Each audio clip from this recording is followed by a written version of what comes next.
Señores, vamos a concluir hoy este breve repaso en torno a la filosofía medieval y vamos a hacer una brevísima incursión comparativa con dos grandes tendencias que han florecido dentro del esquema cronológico que nosotros tal vez injustamente usamos para definir a la Edad Media. Las dos corrientes son la filosofía islámica o musulmana y la filosofía hebrea o judía. Por razones simples de cronología vamos a tratar estas dos primero y luego vamos a entrar a la parte final de la Edad Media occidental, que es la parte referida a la controversia entre realismo y nominalismo, y con ello habríamos concluido en dos modestas sesiones de ver esta importante base, este fundamento de la filosofía occidental. Primero de todo, estimado público, como les decía, simplemente por cuestiones cronológicas, quisiera mencionarles a ustedes un ámbito cultural que hoy en día ha cobrado otra vez una enorme importancia, que estuvo durante siglos prácticamente olvidado como cultura y que hoy en día, entre otras cosas, debido a los recursos energéticos, este ámbito, el musulmán, ha adquirido nuevamente una gran relevancia política y por lo tanto también militar, cultural y hasta filosófica. Pudiendo equivocarme fácilmente, creo yo que lo más glorioso, importante, relevante de la filosofía islámica es lo que se produjo en los primeros siglos de esta notabilísima expansión cultural que fue el Islam.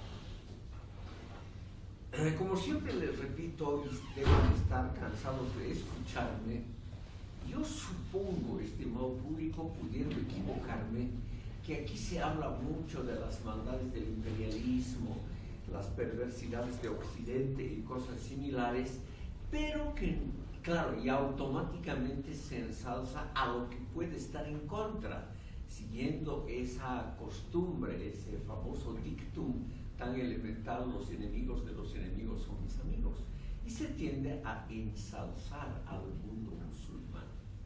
Yo lo que quiero mostrarles es el rapidísimo ascenso del mundo musulmán que ocurrió en muy pocos años, para simultáneamente mostrarles la muy larga decadencia política y cultural de ese enorme espacio geográfico que recién en la segunda mitad del siglo XX ha empezado a recuperar la importancia que tiene.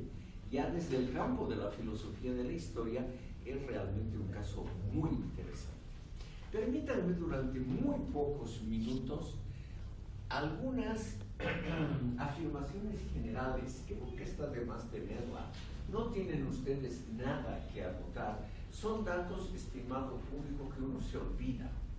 Lo que importante es que ustedes, de alguna manera muy vaga, recuerden el contexto que está detrás de esos datos, que es lo único que realmente vale la pena.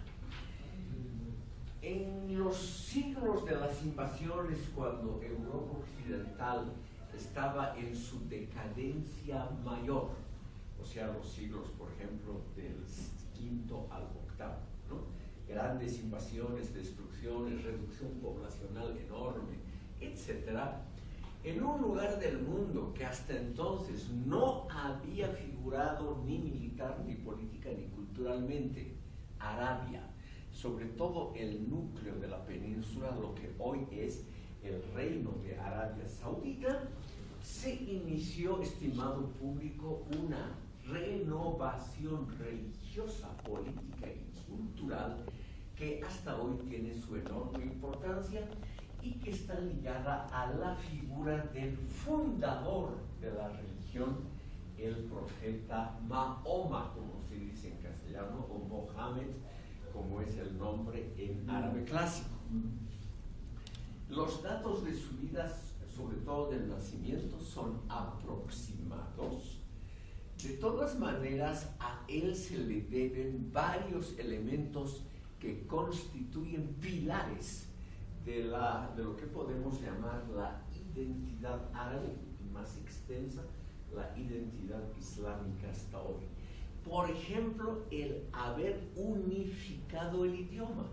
Antes de él se hablaban muchos dialectos árabes en esa península, en su mayor parte, salvo el extremo sur, donde está hoy la República de Yemen, que a propósito está envuelta en guerra civil. Salvo esa región, es una península completamente desértica. Nunca tuvo, aparte del petróleo que recién se descubrió en el siglo XX, nunca tuvo ninguna importancia económica. Y es por ello que ni el Imperio Romano, ni los persas, ni los hindúes que estaban relativamente cerca, ni los faraones de Egipto intentaron conquistarla, porque se trata de 2 millones, es el doble de la superficie de Bolivia, 2 millones de kilómetros cuadrados de desierto, donde tampoco hay otros recursos, por ejemplo, minerales de alguna importancia.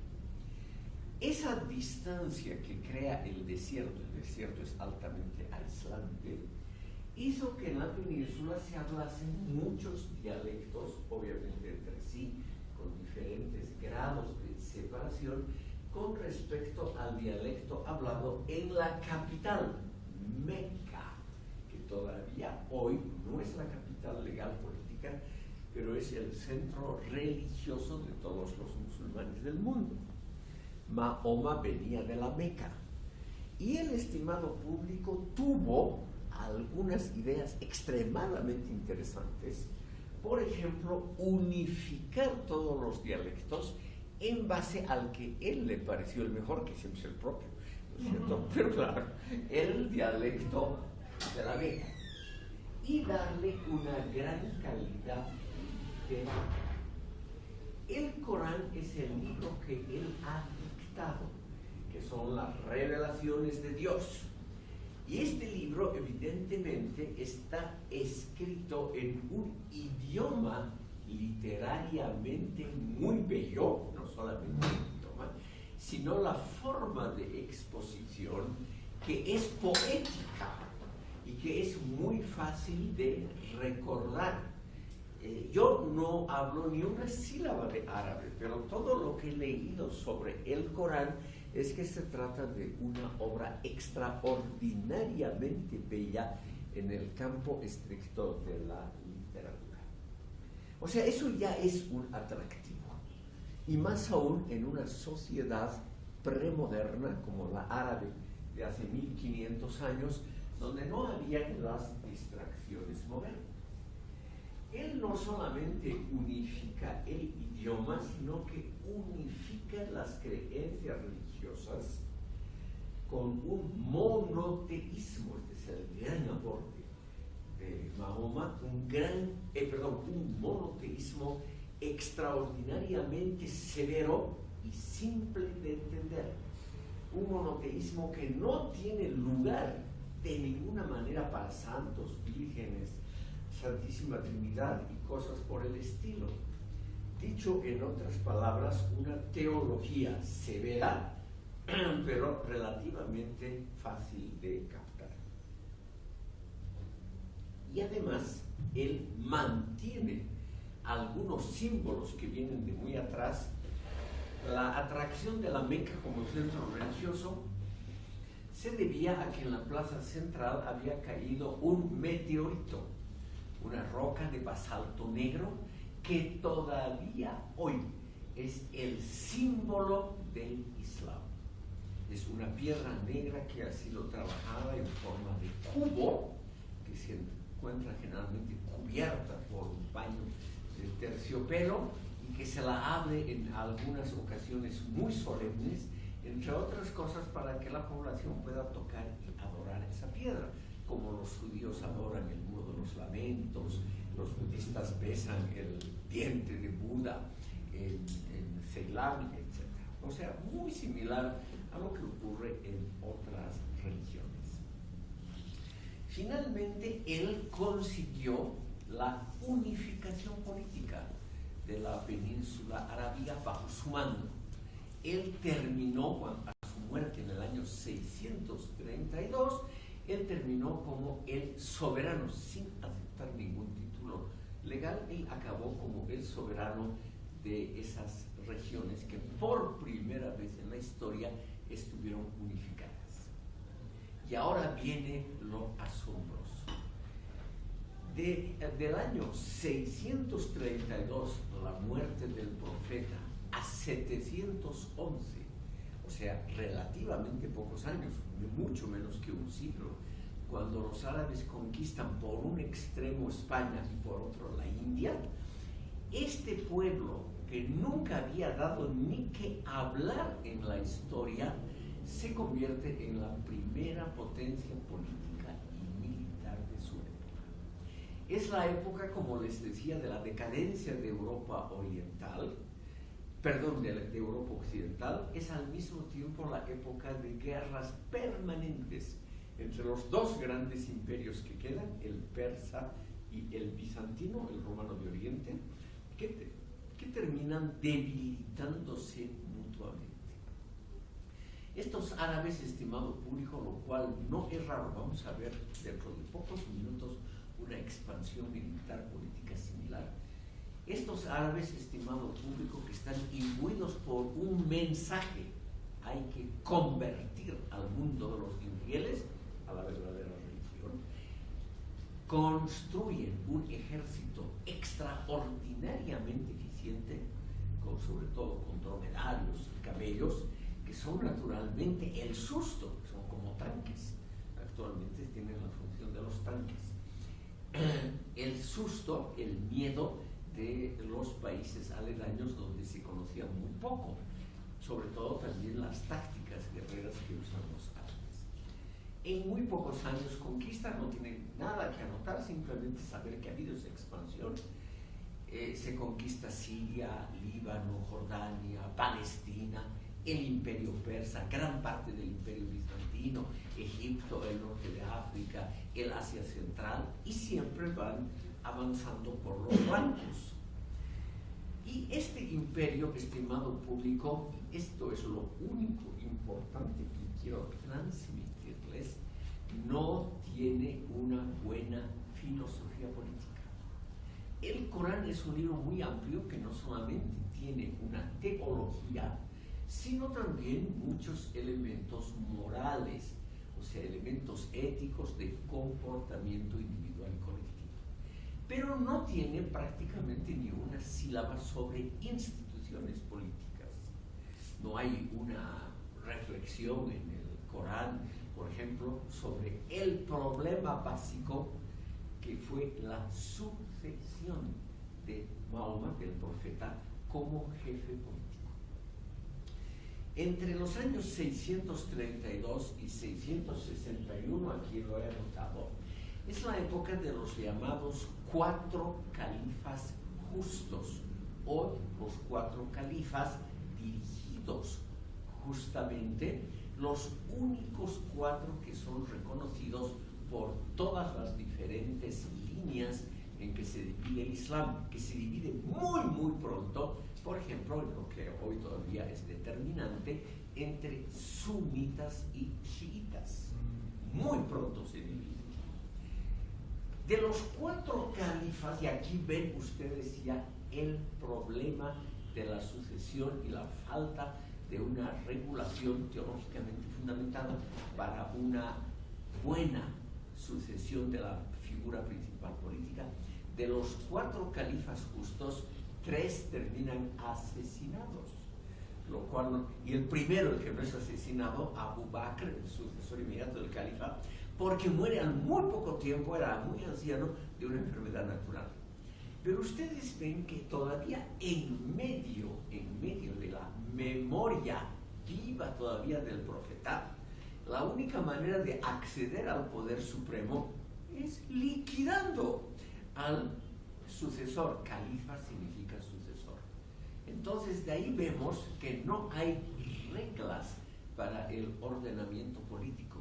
No existe algo así como un estatuto aceptado por todos para organizar la esfera político-institucional. Uno de esos asesinatos, el último, el asesinato de Ali, que es simultáneamente el yerno, el primo hermano, la persona que ha estado más cerca de Mahoma. El asesinato sirve para trasladar la capital, y esto es lo fundamental que influye hasta hoy, para trasladar el centro de la cultura árabe islámica de las profundidades del desierto en la Meca a Damasco, la capital todavía hoy de Siria. Esto es muy claro, estimado público. Los propios árabes se dan cuenta que la capital no puede estar en medio del desierto aislante, ahí en las profundidades de la península arábica, donde hay pésimas carreteras, donde simplemente no hay tampoco, muy importante para una corte grande, cómo divertirse. Entonces, claro, es muy importante eso, porque no son los tiempos modernos donde esas posibilidades están al alcance de la mano, sino cómo construir una corte brillante en medio del desierto donde falta agua, faltan alimentos, donde todo es difícil.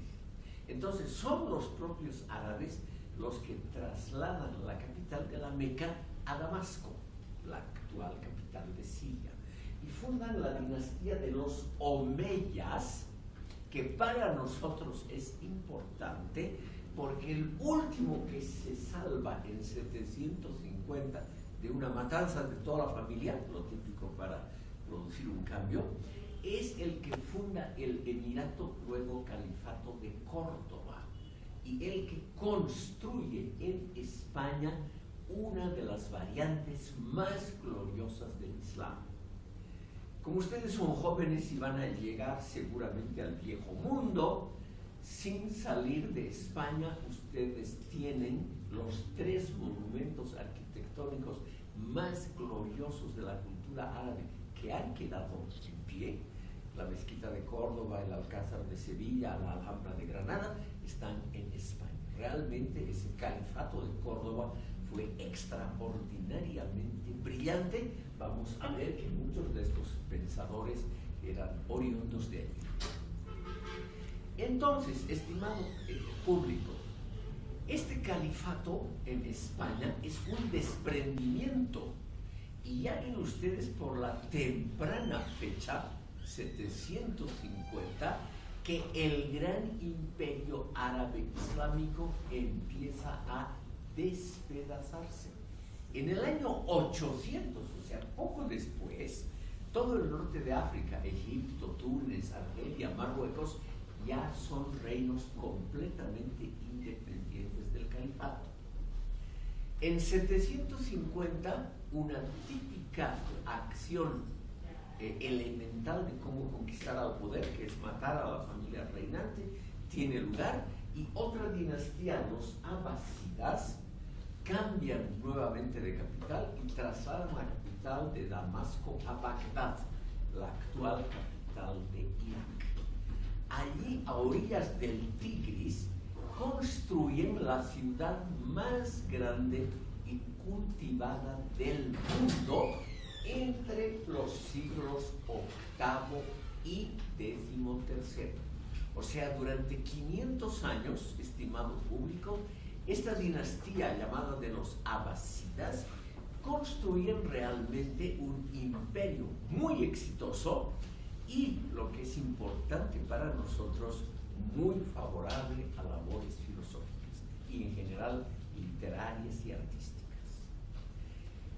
Este mundo de glorias islámicas termina abruptamente en el año 2258, que eso sí, no necesita recordarse el año, pero sí las circunstancias. Nosotros tendemos, nos inclinamos a ver la responsabilidad, la culpabilidad de Occidente en todo lo malo que pasa en el tercer mundo. Y aquí tenemos un ejemplo de que eso no es tan así, que no son solamente los occidentales los malos, porque en 1258 Bagdad es destruida totalmente, no queda absolutamente ni un ladrillo sobre un ladrillo de manos de los mongoles, o sea, de una tribu del norte de la China. Estos mongoles, estimado público, hacen una actuación muy similar históricamente a los árabes. Ellos provienen de Mongolia, un territorio que es hoy una república independiente situada entre la China y Rusia, entre la China y la Rusia siberiana. Este es un país muy grande, igual que Arabia Saudita, territorialmente el doble de Bolivia, pero tiene solamente unos 3 a 4 millones de habitantes. Y a partir del año 1212, este imperio mongol hace lo mismo que los árabes anteriormente, con técnicas militares muy nuevas y un ejército muy sólido, conquistan una gran parte del mundo. Conquistan la China, que era el imperio más grande que ha existido, el Asia Central, justamente avanzan sobre el califato árabe, conquistan Rusia y una gran parte de Europa, hasta que finalmente son frenados recién en Polonia. En 1258, la destrucción de la capital es extraordinariamente lamentable, no solo por el número de víctimas. En pocos días 1 millón de personas, la totalidad de la población, es pasada por las armas. El río Tigris durante varios días se tiñe de rojo. Es una de las crónicas más repetidas en la historia del tercer mundo, sino porque desde 1250 a la segunda mitad del siglo XX, o sea, hace muy pocos años, la cultura árabe entra en declinación. Ya no se producen filósofos, que es lo que nos interesa, sino, estimado público, se trata de una cultura sometida a otros poderes, a los mongoles, a los turcos otomanos, en parte a la cultura occidental. Y por lo tanto no hay, hasta la segunda mitad del siglo XX, un renacimiento de esa cultura árabe. Recién hace muy pocas décadas es que existe este enorme y muy notable renacimiento de la cultura islámica. Pasando a la parte filosófica, quiero mostrarles en qué ha consistido el aporte diferenciable de los árabes a lo que podríamos llamar la filosofía universal. El primero que se distingue es el filósofo Al-Kindi. Ahí tienen ustedes los datos vitales. Ese signo ondulante significa, como ya saben, que no hay datos exactos. En esa época no habían apellidos, como por ejemplo Aristóteles tenía un apellido. Este Al-Kindi era proveniente de Bagdad, o sea, no pertenecía al núcleo duro del mundo árabe, Arabia Saudita, Yemen, Oman, sino ya pertenecía a los territorios conquistados por los árabes, donde florece, es por eso menciono este dato, un sistema sincretista de filosofía y cultura. Se mezcla la teología árabe del Corán, la teología coránica, con la filosofía griega, que está relativamente difundida en esa época. Muchísimos textos, sobre todo de Aristóteles, son traducidos al árabe, y con elementos importantes de la literatura persa. Esa literatura persa, estimado público, la vamos a ver también al finalizar este modesto curso. Vamos a ver el aporte filosófico de la literatura persa, pero que es un asunto posterior. Entonces, ¿qué es el aporte de Al-Kindi y de su escuela, que es muy importante, la escuela bagdadí de filosofía? Es la combinación de elementos importantes de la filosofía aristotélica, sobre todo en la parte formal, la lógica, con los elementos centrales de una teología severa y monoteísta que es la filosofía islamo-coránica, derivada del Corán. Ese es lo interesante, porque, estimado público, lo que trata de mostrar Al-Kindi, muy similar y anticipándose a lo que ya hemos llevado a los filósofos cristianos de la Edad Media de Europa Occidental, él trata de mostrar que la filosofía y la teología pueden coexistir pacíficamente, que solamente en última instancia, la filosofía debe subordinarse a la fe islámica. Muy similar a las teorías que hemos ya tratado en sesiones anteriores sobre la conjunción de filosofía griega con la fe cristiana. O sea, algo muy similar, pero producido en forma autónoma. Entonces, de aquí yo, atrevido, saco una conclusión, y yo me atrevo a afirmar ante ustedes que esos sistemas sincretistas de mezclar dos corrientes filosóficas, dos posibilidades de pensamiento, eso es lo más usual en la historia mundial del pensamiento. O sea que estamos ante un fenómeno relativamente usual.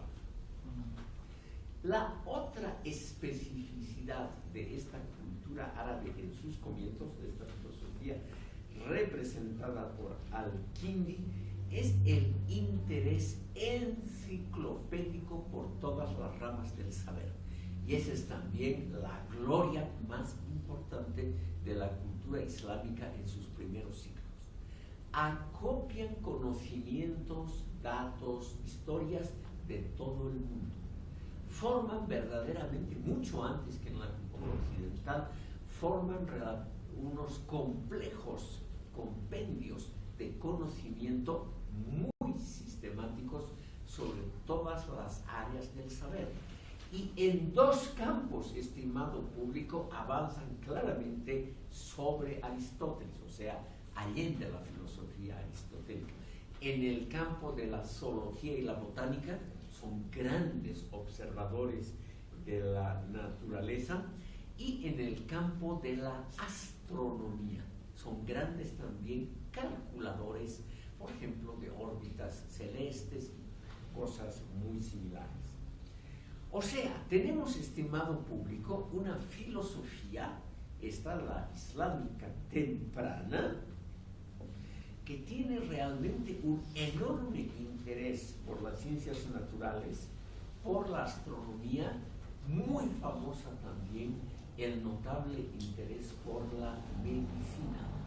O sea, debemos a los árabes un acervo muy notable de conocimientos de todo tipo que ellos sistematizan y convierten al árabe en uno de los idiomas más importantes de la filosofía.